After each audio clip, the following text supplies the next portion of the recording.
Hola, hoy hablaremos sobre la teoría del sistema mundo. El origen de esta teoría se da por la nueva forma que el capitalismo estaba tomando en el mundo, especialmente en la década de 1960. Este fue un elemento central del cual surgió la teoría de los sistemas mundiales.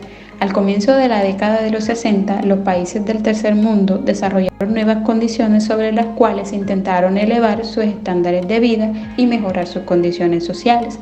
Estas nuevas condiciones estaban relacionadas con el hecho de que los sistemas internacionales financieros y de intercambio tenían cada vez menos influencia.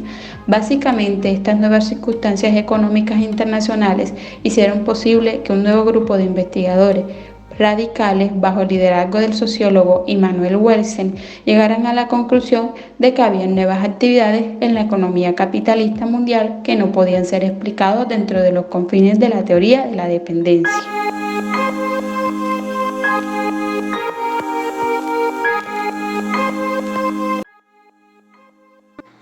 Existen varios rasgos que crearon el surgimiento de las teorías de los sistemas mundiales y entre estas podemos encontrar las siguientes.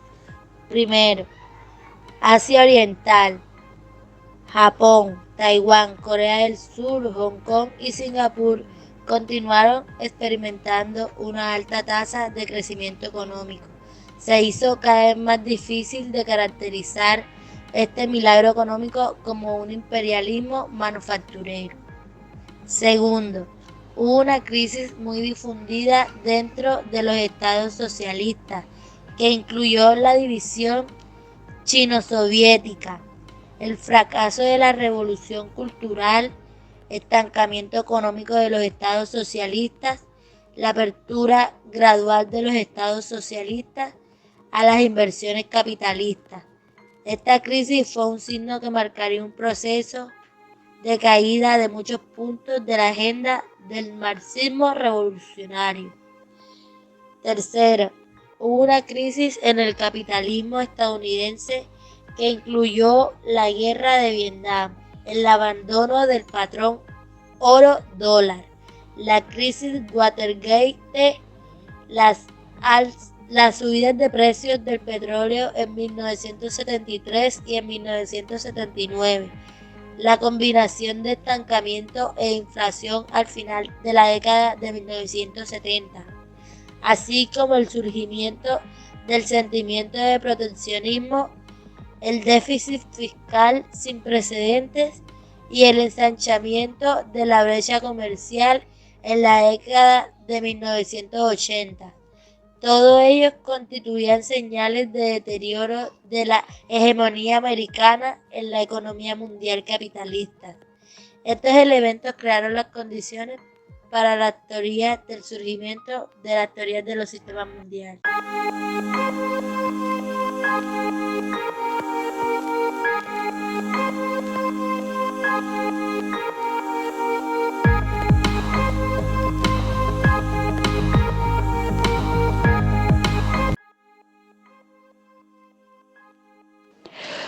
Como lo hemos mencionado anteriormente, Immanuel Wallerstein fue un sociólogo y científico social histórico estadounidense, y este fue el principal teórico sobre el análisis del sistema mundo.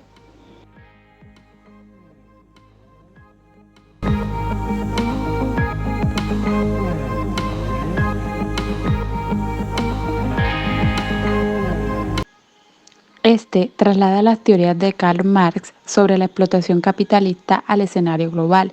Según Marx, el capitalismo da lugar a una lucha por la plusvalía, concepto que alude al hecho de que un obrero genera diariamente un valor superior al salario que recibe, de modo que dicho valor se acaba traduciendo en un beneficio para el empresario. En el sistema de la explotación capitalista, los élites sociales ricas se apropian de la plusvalía creada por el trabajo de la clase obrera. En opinión de Wallerstein, en el sistema mundo existe una división similar a la de las clases entre grupos de países a los que denominó centrales, semiperiféricos y periféricos. Cada uno de estos se distribuyen de la siguiente manera. Los países Centrales son aquellos industrializados, desarrollados y ricos con una posición dominante en el sistema mundo moderno. Los países de la semiperiferia tienen niveles medios de riqueza con cierta autonomía y diversidad económica, y los países periféricos carecen de poder y son pobres. Su economía agrícola y minera es muy limitada. Dichas naciones proporcionan a la semiferia y el centro materias primas, productos y mano de obra a bajo precio.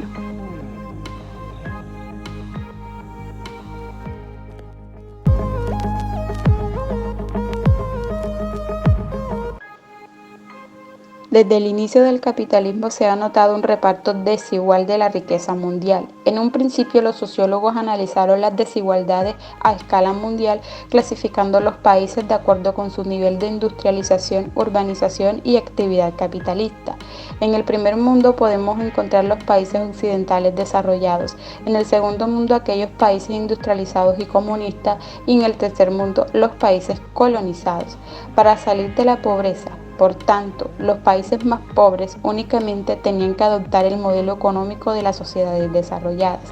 Wallerstein rechaza la idea de que el tercer mundo simplemente estuviera subdesarrollado. Tras analizar los vínculos económicos y el proceso que estructuran la economía global, logró demostrar que, aunque la posición que un país ocupaba inicialmente en el sistema mundo fuera resultado de su historia y de la geografía, la propia dinámica de mercado del capitalismo global acentuaba las diferencias entre la periferia y el centro, institucionalizando de ese modo la desigualdad.